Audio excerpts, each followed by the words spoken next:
near the bay. We're only 100 metres from the bay.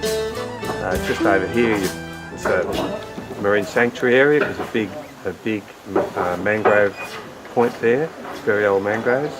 I think that she's showing the effects of a lot of love and dedication. And yeah, she's a well over 100-year-old boat, and most of them are just bits of wood on the bottom of the creek. The Kooris would have lived here a lot over the years, wouldn't they? There's thousands of years people have been playing with boats here and fishing and... and from what I understand, and I may be wrong on this, you would have to check, I think this area was very important. I've heard that there was a ceremonial grand over on the point. There's things around here that bear that out, and the whole site is almost one big midden. There was a lot going on here for many years. And I think it was a gathering place.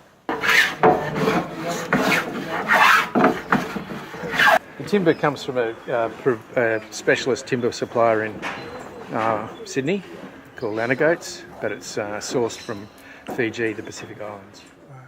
I love wooden boats, and I'm pretty fond of wood. Why is this one special? Well, this has got this wonderful cutaway stern, like this fantail stern that is a sign of a very old boat. You see them up and down the coast, built like this, and I just think it's wonderful.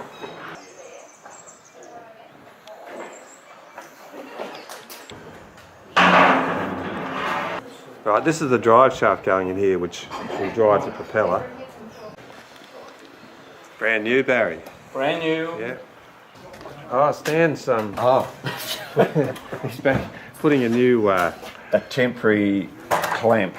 It looks a bit dodgy, but what we're doing, the new rails, rub rails are going on, and we're short of actual metal clamps to hold them in position, so we're just making a few wooden braces to hold them in position before we put it on properly. It's ruined the front of the boat. It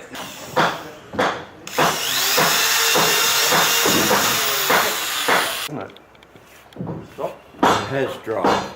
We can get another clamp on it. Yeah, clamp on here. Yeah, we're really down on equipment, but really we're also down on everything. We haven't run out of wood. We've got just eking along with what we've got left. It's a project that the more you do, the more you do. It just keeps going on and on. But we're well on the downhill side now. These people are starting to collect fishing tackle so that they can go fishing on it. Oh yeah. Yeah. That's the wheel over here. This is the original steering wheel off the crest when it was a fishing boat. There's a lot of guys working on this boat, and it's always amazing how when you're going to put a tool down, someone else wants to pick it up. Yeah, wonderful. So there's sort of labels and spots, but there's a system, it does work. Do you want to meet the fellas at Smoko, and maybe they can tell you about why they're involved? Yeah. Only happens about 10:30. No, I'm busy. Bruce and I were one of the originals with the crest, but over the years we've gathered a few good blokes. But yeah, it's I've been around wooden boats all my life. We saw this as a good project to restore a bit of history. So it was, as we tore pieces off, it revealed a lot more damage than we realised at the beginning. But with the skills that we've developed, we're replacing some of the old rotten timber with new timber. It's on the heritage list of the Australian heritage vessels, so it's well worth saving.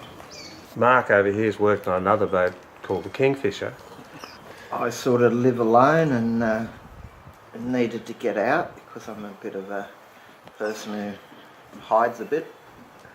The boat was built in 1946. Wow. Finished by 1947, how I understand it. 70 years old. At present, we're trying to replace some of the timber so that we can get the ribs ready to go back in.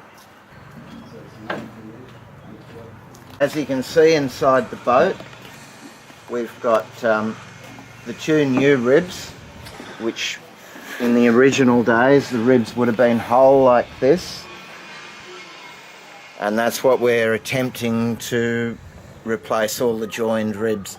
Probably going to take roughly a year just to get all the ribs in. I just want to come out a little bit. I'm not happy with the line. Okay.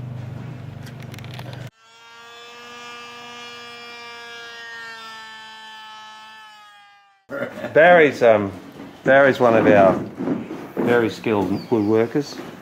Yeah, I've just got physical, manual background in trades, and with those trades, it gave me enough skills to apply them to the needs of the repairs of the boat. Yeah, we've had generous support from a number of funders now. It started out with the Australian National Maritime Museum, who did a plan for the restoration of the boat, which we adhere to, a wonderful plan.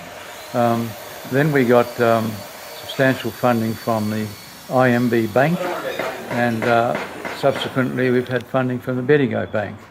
And when we get near launching now, we are going to require further funding, and we're very hopeful that we can have some generous donors again for that purpose. Oh, the engine that goes in the boat is a Lister 3-cylinder air-cooled diesel. We purchased a second-hand engine of the same type that was in the boat, and combined the bits from one and the other to make one workable engine. It's a great place, isn't it? Yeah. You get lots of students here? Yeah, kids come a lot, and just, if people come to the museum, they walk past and see something's happening and love to stop and talk and ask how old the boat is, and walk around and say things like, my granddad had a boat like this or loved one. It's good. What we're trying to do here is that these guys have been working on this boat for 8 years. They're very low in funds. They've been really well supported, but it just cakes a bit more and takes a bit more. So we've decided to have a fundraising on the occasion of the 30th anniversary of the Lady Denman Museum, or what is now the Husky Maritime Museum. Getting various artists to put together an artwork and donate it to us, and we'll have an exhibition here, an auction, and turn the artwork into some reproductions of it to sell, and try and get some funds to keep the project rolling along to completion.